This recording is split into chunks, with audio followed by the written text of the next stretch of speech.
Good morning dear students.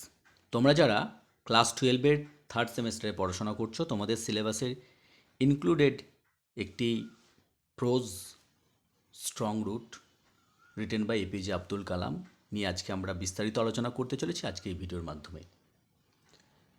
APJ Abdul কালাম, যার পুরো নাম আবুল পাকির জৈনুল আবদিন আব্দুল কালাম, যিনি 15 অক্টোবর 1931 সালে জন্মগ্রহণ করেন এবং 27 জুলাই 2015 সালে তিনি পরলোক গমন করেছিলেন। আব্দুল কালাম তিনি ছিলেন ভারতীয় মহাকাশ গবেষণা বিজ্ঞানীর অন্যতম পথপ্রদর্শক। তার জীবনের বেশিরভাগ অংশ জুড়ে তিনি একজন ভারতীয় মহাকাশ গবেষণাকারী হিসাবে কাজকর্ম করেছেন, বা তিনি একজন স্পেস সায়েন্টিস্ট হিসাবে কাজ করেছেন। তিনি বেশ কিছু বই লিখেছিলেন। তার সেই বিখ্যাত বইগুলির মধ্যে রয়েছে India 2020, ignited minds, wings of fire. Abdul Kalam স্বাধীন ভারতবর্ষের একাদশতম রাষ্ট্রপতি হিসাবেও কিন্তু দায়িত্ব পালন করেছিলেন। তো তোমাদের যে সিলেবাসে ইনক্লুডেড টেক্সটটি স্ট্রং রুট, সেটি তার আত্মজীবনীমূলক একটি লেখনী উইংস অফ ফায়ারের ফার্স্ট চ্যাপ্টার থেকে সংকলিত, যেখানে তিনি তার শৈশবের কথা এবং তার যে হোমটাউন বা যেখানে তিনি বড় হয়ে উঠেছেন সেখানের কথা বর্ণনা করেছেন, এবং তার জীবনে একেবারে প্রথম দিকে তার উন্নতিতে যে আধ্যাত্মিকতার প্রভাব, তার ফ্যামিলির যে তার প্রতি অবদান, সে কথাও তিনি তুলে ধরেছেন। এবার আসি আমরা টাইটেল অর্থাৎ শিরোনামে। সাহিত্যক্ষেত্রে নামকরণ কিন্তু একটা গুরুত্বপূর্ণ ভূমিকা পালন করে। কখনো সেটা বিষয়ধর্মী, কখনো চরিত্রধর্মী, কখনো বা প্রতীকী। স্ট্রং রুট কথাটির অর্থ হলো শক্ত শিকড়। একটি গাছের শিকড় যদি দৃঢ় হয়, তাহলে সেই গাছটি খুব সহজেই পৃথিবীর বুকে মাথা তুলিয়ে দাঁড়াতে পারে। তার উপর দিয়ে যত রকমই ঝড়ঝঞ্ঝা প্রতিকূলতা যাক না কেন, সে কিন্তু সহজেই লড়াই করতে পারে।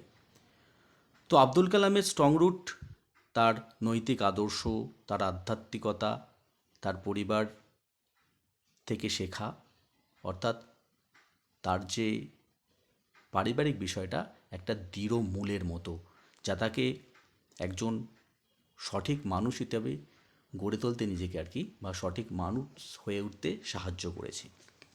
এবার আমরা প্রত্যেকটি লাইন বাই লাইন আলোচনা করব, প্রতিটি শব্দের অর্থ সহ, এবং প্রত্যেকটা প্যারাগ্রাফের নিচে কিন্তু আমরা ওয়ার্ড মিনিংগুলো দিয়ে রেখেছি তোমাদের সুবিধার্থে। তো শুরু করা যাক আজকের আলোচনা। I was born into a middle class Tamil family in the island town of Rameswaram in the erstwhile Madras state. Abdul Kalam বলছেন, আমি জন্মগ্রহণ করেছিলাম a middle class Tamil family, একটা মধ্যবিত্ত তামিল পরিবারে। কোথায় না, in the island town of Rameswaram, রামেশ্বরমের একটা দ্বীপ শহর রামেশ্বরমে, in the erstwhile Madras state. Erstwhile কথার অর্থ হচ্ছে তদানীন্তন, মানে তৎকালীন যেটা মাদ্রাজ রাজ্য ছিল। মাই ফাদার জৈনুল আবদিন, আমার বাবা জৈনুল আবদিন, অর্থাৎ আব্দুল কালামের বাবার নাম ছিল Jainul Abdin, had neither much formal education nor much wealth. তার বাবার না ছিল মাচ ফর্মাল এডুকেশন, অর্থাৎ না ছিল তার বেশি প্রথাগত শিক্ষা, না ছিল ধন দৌলত বা ঐশ্বর্য, মানে যেটা আমরা টাকা পয়সা বলি, ওয়েলথ। ফর্মাল এডুকেশনটা কি আমরা বলে রাখি, আমরা যারা স্কুল কলেজে পড়াশোনা করি প্রথা মেনে, সেগুলোকে আমরা প্রথাগত শিক্ষা বলি। তো আব্দুল কালামের বাবা কখনো কিন্তু স্কুলে যাননি। ডিসপাইট দিস ডিসঅ্যাডভান্টেজ, এই প্রতিবন্ধকতা বা অসুবিধা সত্ত্বেও, ডিসপাইট কথার অর্থ হচ্ছে সত্ত্বেও, আর ডিসঅ্যাডভান্টেজ হচ্ছে অসুবিধা, এই অসুবিধা থাকা সত্ত্বেও, অর্থাৎ তার যে প্রথাগত শিক্ষা এবং সম্পত্তির অভাব ছিল, এগুলি অভাব থাকা সত্ত্বেও হি পজেসড গ্রেট ইননেট ওয়াইজডম, তিনি অধিকারী ছিলেন গভীর বা অন্তর্নিহিত প্রজ্ঞার। পজেসড কথার অর্থ হচ্ছে অধিকার, ইননেট হচ্ছে অন্তর্নিহিত, আর ওয়াইজডম কথার অর্থ হচ্ছে প্রজ্ঞা বা জ্ঞানের অধিকারী ছিলেন তিনি। তো শিক্ষা শুধু বই পড়েই হয় না, আমাদের জীবনযাপনের ফলে নৈতিক আদর্শ, আধ্যাত্মিকতা থেকেও কিন্তু ন্যায় পথে চলা, সেগুলোও কিন্তু এক প্রকারের শিক্ষা। তো এই শিক্ষা কিন্তু তার বাবার ছিল। And a true generosity of spirit, এবং তিনি একজন হৃদয়বান সত্তা ছিলেন, অর্থাৎ তার মধ্যে একটা বদান্য ভাব ছিল। তিনি মানবতাতে বিশ্বাসী ছিলেন, তিনি ধর্মপ্রাণ ছিলেন, এই সবগুলো আর কি। He had an ideal helpmate in my mother Ashiamma. He had, তার ছিল, অর্থাৎ আব্দুল কালামের বাবার ছিল an ideal helpmate. Ideal helpmate কথার অর্থ হচ্ছে আদর্শ গৃহিণী, তার একজন আদর্শ গৃহিণী ছিল। মাই মাদার আশিয়াম্মা, কে না তার মা আশিয়াম্মা। তাহলে আব্দুল কালামের মায়ের নাম আশিয়াম্মা। আর একটা কথা এখানে বলে রাখি, আমাদের টেক্সটটা পড়ার উদ্দেশ্য এটাই, প্রত্যেকটি লাইন যদি আমরা ভালোভাবে পড়ি, সেখান থেকে কিন্তু প্রশ্ন আমরা সহজেই লিখতে পারবো। তোমাদের ক্ষেত্রে সেটা হতে পারে এমসিকিউ কিংবা এসএকিউ কিংবা ব্রড কোয়েশ্চেন। তো তার একজন আদর্শ গৃহিণী ছিলেন যার নাম Ashiamma. I do not recall the exact number of people she fed every day. I do not recall, পরবর্তী লাইনে আব্দুল কালাম বলছেন I do not recall, আমি মনে করতে পারছি না। রিকল কথার অর্থ হচ্ছে স্মরণ করা বা মনে পড়া। I do not recall the exact number, প্রকৃত সংখ্যাটা, দ্য পিপল, মানুষের প্রকৃত সংখ্যাটা, she fed every day, যাদের তিনি প্রতিদিন খাওয়াতেন। But I am quite sure, কিন্তু আমি যথেষ্ট নিশ্চিত, that far more outsiders ate with us, আরও অনেক বেশি বাইরের মানুষ আমাদের সঙ্গে খেতেন, then all the members of our own family put together, আমাদের বাড়িতে যতগুলি সদস্য ছিল তাদের মিলিয়ে যে সংখ্যাটা দাঁড়াতো, তার তুলনায় আরও বেশি সংখ্যক বাইরের মানুষকে তিনি খাওয়াতেন। তো এ থেকেই বোঝা যাচ্ছে তার পরিবারটা কীরকম মানবদরদী এবং মানুষের প্রতি কতটা সহৃদয়শীল। চলে যাব পরবর্তী প্যারায়। তো দেখে নাও এখানে ওয়ার্ড মিনিংগুলো, যেটা তোমাদের কাজে লাগবে। Next para, my parents. My parents were widely regarded as an ideal couple. Kalam কি বলছেন? আমার বাবা মা ওয়াইডলি রিগার্ডেড, ওয়াইডলি মানে বিস্তৃতভাবে, রিগার্ডেড মানে সম্মানিত বা পরিচিত ছিলেন, কী হিসাবে? অ্যাজ অ্যান আইডিয়াল কাপল, একজন এক আদর্শ দম্পতি হিসাবে। তো আইডিয়াল কাপল হচ্ছে আদর্শ দম্পতি, তারা আদর্শ দম্পতি হিসাবে পরিচিত ছিলেন তাদের এলাকায় আর কি। My mother's lineage was the more distinguished. My mother's lineage অর্থাৎ আমার মায়ের বংশ পরম্পরা, এখানটা মার্ক করে দিই। লাইনেজ কথার অর্থ হচ্ছে কিন্তু বংশমর্যাদা বা বংশ পরম্পরা। ওয়াজ দ্য মোর ডিস্টিংগুইজড, আরও বেশি পৃথক ছিল। ডিস্টিংগুইজ কথার অর্থ হচ্ছে পৃথক। ওয়ান অফ হার ফরবিয়ার্স, তার এক পূর্বপুরুষ, হ্যাভিং বিন বেস্টোড, যাকে প্রদান করা হয়েছিল বা দেয়া হয়েছিল দ্য টাইটেল অফ বাহাদুর, বাহাদুর টাইটেলে ভূষিত করা হয়েছিল কাদের দ্বারা? বাই দ্য ব্রিটিশ শাসকের দ্বারা। তাহলে এখানে ওয়ার্ড মিনিংটা কি হলো? বেস্টড মানে প্রদান করা বা ভূষিত করা, ফরবিয়ার্স অর্থাৎ পূর্বপুরুষ। চলে যাব next প্যারায়। I was one of many children, a short boy with distinguished look. I was many children, তার বাবা মার অনেক ছেলে মেয়ে ছিল, অর্থাৎ আব্দুল কালামরা বেশ কয়েকজন ভাই বোন ছিলেন। তাদের মধ্যে তিনি কেমন ছিলেন? A short boy with undistinguished look. Undistinguished কথার অর্থ হচ্ছে অন্যরকম নয়, মানে সাদামাটা, আর লুকস কথার অর্থ হচ্ছে দেখতে বা তাকে সাদামাটা দেখতে। Born to A tall and handsome parents, মানে সুদর্শন বাবা মার থেকে জন্মানো, তিনি ছিলেন একজন সাদামাটা দেখতে মানুষ বা একটা ছোটোখাটো একটা ছেলে। We live in our ancestral house, আমরা আমাদের পৈতৃক বাড়িতে বাস করতাম। অ্যানসেস্ট্রাল কথার অর্থ হচ্ছে পূর্বপুরুষদের দ্বারা নির্মিত বা পূর্বপুরুষ তাদের দ্বারা নির্মিত বাড়ি। আমরা আমাদের পৈতৃক বাড়িতে বসবাস করতাম, অর্থাৎ তার বাবার পৈতৃক বাড়িতে।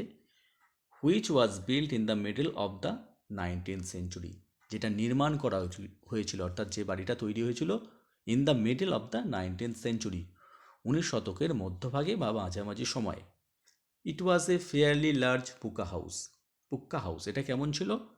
ইট ওয়াজ এ ফেয়ারলি লার্জ, খুব সুন্দর, লার্জ মানে বিশাল আকৃতির, পুক্কা হাউস অর্থাৎ পাকা বাড়ি বা ইট, পাকা বাড়ি কিসের তৈরি? Made of limestone and brick, যেটা চুনা পাথর এবং ইট দিয়ে তৈরি। লাইমস্টোন কথার অর্থ হচ্ছে চুনা পাথর, আর এবং ব্রিক কথার অর্থ হচ্ছে ইট। ইট এবং চুনা পাথর দিয়ে তৈরি। কোথায় অবস্থিত ছিল বাড়িটা? On the mosque street in Rameswaram, রামেশ্বরমের মস্ক স্ট্রিটে, অর্থাৎ যে রাস্তাটা মসজিদের দিকে গেছে। মাই austere father used to avoid all inessential comforts and luxuries. কালাম বলছেন আমার বিলাসবিহীন বাবা, অর্থাৎ অস্ট্রেলিয়ার কথার অর্থ হচ্ছে যিনি ভোগী বা বিলাসী নন। আমার বিলাসবিহীন বাবা use to avoid, use to মানে এড়িয়ে চলতেন। কি এড়িয়ে ইউজ টু অ্যাভয়েড অর্থাৎ তিনি সবসময় এড়িয়ে চলতেন। অল ইন এসেন্সিয়াল সমস্ত অপ্রয়োজনীয় কমফর্ট, স্বাচ্ছন্দ্য, অ্যান্ড লাক্সারিজ, লাক্সারিজ হচ্ছে বিলাসিতা। তিনি তার বিলাসবিহীন বাবা সবসময়ের জন্য অপ্রয়োজনীয় সুখ স্বাচ্ছন্দ্য এবং বিলাসিতা এড়িয়ে চলতেন, অর্থাৎ তিনি স্বাভাবিক জীবনযাপন করতেন। হাউ এভার, যাই হোক, all necessities were provide for in terms of food, medicine or clothing. যাই হোক, অল নেসেসিটিস অর্থাৎ সমস্ত যে প্রয়োজনীয় জিনিসগুলি ওয়ার প্রোভাইডেড যোগান দেওয়া হতো। ফর কীরকম জিনিসগুলো? For in terms of food খাবার, মেডিসিন অর্থাৎ পথ্য বা ওষুধ, অর ক্লোদিং এবং পোশাক আশাক। ইনফ্যাক্ট প্রসঙ্গত, I would say mine was a very secure childhood. প্রসঙ্গত আই উড সে আমি বলবো, মাইন ওয়াজ আমার, ওয়াজ এ সিকিউর চাইল্ডহুড আমার শৈশবটা ছিল সুরক্ষিত। সিকিউর কথার অর্থ হচ্ছে সুরক্ষিত। I would say mine was a very secure childhood. কীরকমভাবে সিকিউর? মেটেরিয়ালি অ্যান্ড ইমোশনালি, মানে বস্তুগত দিক দিয়ে এবং মানসিক দিক দিয়ে তিনি সিকিউর ছিলেন বা সুরক্ষিত ছিলেন তার শৈশবে। লাইনটা আরেকবার ক্লিয়ার করে দিই। তিনি কি বললেন? প্রসঙ্গত তিনি বলেছেন যে তার শৈশবটা সুরক্ষিত ছিল পার্থিব দিক দিয়ে এবং মানসিক দিক দিয়ে। চলে যাব পরবর্তী প্যারাতে, তার আগে এখানে ওয়ার্ড মিনিংগুলো তোমরা একটু দেখে নাও।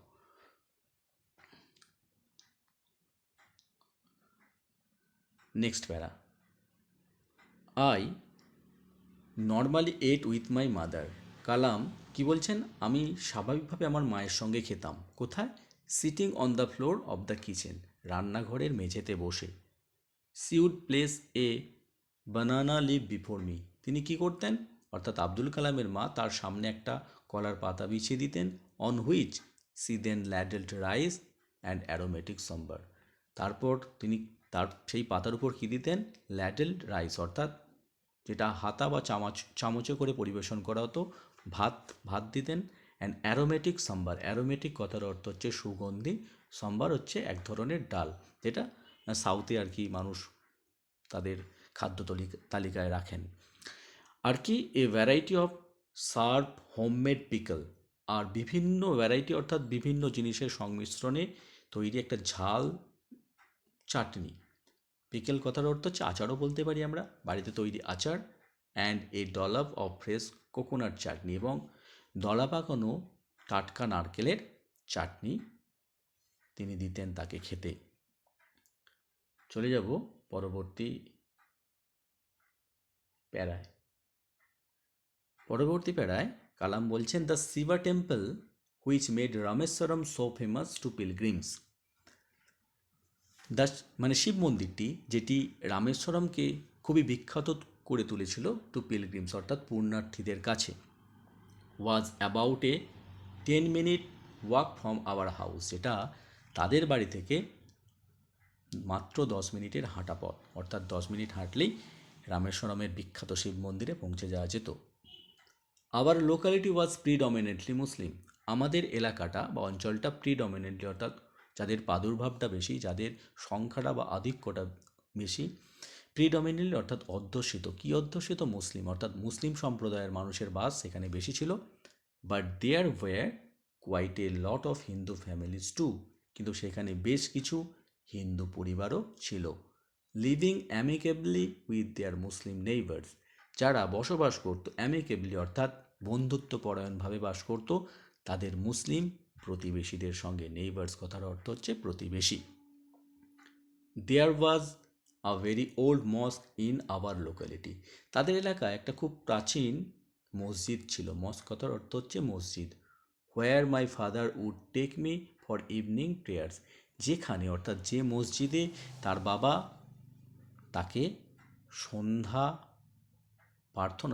প্রার্থনার সময় নিয়ে যেতেন, অর্থাৎ মুসলিম সম্প্রদায়ের মানুষরা যে নামাজ পড়েন সেই নামাজের সময় তাকে নিয়ে যেতেন। I had not the faintest idea of the meaning of the Arabic prayers chanted, Kalam বলছেন আই হ্যাড নট, আমার ছিল না, কি ছিল না? দ্য ফেন্টেস্ট আইডিয়া, ক্ষীণমাত্র ধারণা ছিল না, the meaning of the Arabic prayers, আরবি ভাষায় যে নামাজটা পড়া হতো তার সে সম্বন্ধে তার কোনো ধারণাই ছিল না। চ্যান্টেড কথার অর্থ হচ্ছে উচ্চারিত হওয়া বা মন্ত্র উচ্চারণ করা। But I was totally convinced, কিন্তু আমি সম্পূর্ণভাবে এটা মনে প্রাণে মেনে নিয়েছিলাম দ্যাট দে রিচড গড, যে ওই প্রার্থনা ঈশ্বরের কাছে বা আল্লাহর কাছে পৌঁছচ্ছে। When my father came out of the mosque, যখন তার বাবা মসজিদ থেকে বাইরে বের হয়ে আসতেন, আফটার দ্য প্রেয়ার প্রার্থনার পর, পিপল অফ ডিফারেন্ট রিলিজিয়ন্স অর্থাৎ বিভিন্ন সম্প্রদায় ধর্মের মানুষ, রিলিজিয়ন্স কথার অর্থ হচ্ছে ধর্ম, বিভিন্ন ধর্মের মানুষ উড বি সিটিং আউটসাইড, বাইরে বসে থাকতেন, ওয়েটিং ফর হিম, তার জন্য অপেক্ষা করতেন, অর্থাৎ আব্দুল কালামের বাবার জন্য অপেক্ষা করতেন। আর কি হতো? মেনি অফ দেম, তাদের মধ্যে অনেকেই, many of them offered bowls of water, তার বাবাকে জল দিতেন, টু মাই ফাদার অর্থাৎ তার বাবাকে জল দিতেন। Who would dip his finger tips, তারপর তিনি তার হাতের আঙুলের আগাগুলি বা অগ্রভাগ জলের মধ্যে ডুবিয়ে দিতেন। In them and say a prayer, তারপর তিনি একটি প্রার্থনা করতেন বা মন্ত্র বলতেন। This water was then carried home for invalids, তারপর সেই জল বহন করে তারা বাড়িতে নিয়ে আসতেন। ক্যারিড অর্থাৎ বহন করে নিয়ে আসা।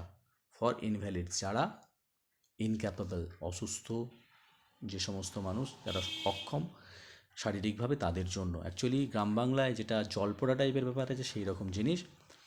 I also remember people visiting our, এছাড়াও আমার মনে পড়ে মানুষজন ভ্রমণ করতেন, কোথায় না? আওয়ার হোম, আমাদের বাড়িতে। টু অফার থ্যাঙ্কস, ধন্যবাদ জ্ঞাপন করতে, আফটার বিইং কিওর্ড, যখন তারা আরোগ্য লাভ করতেন।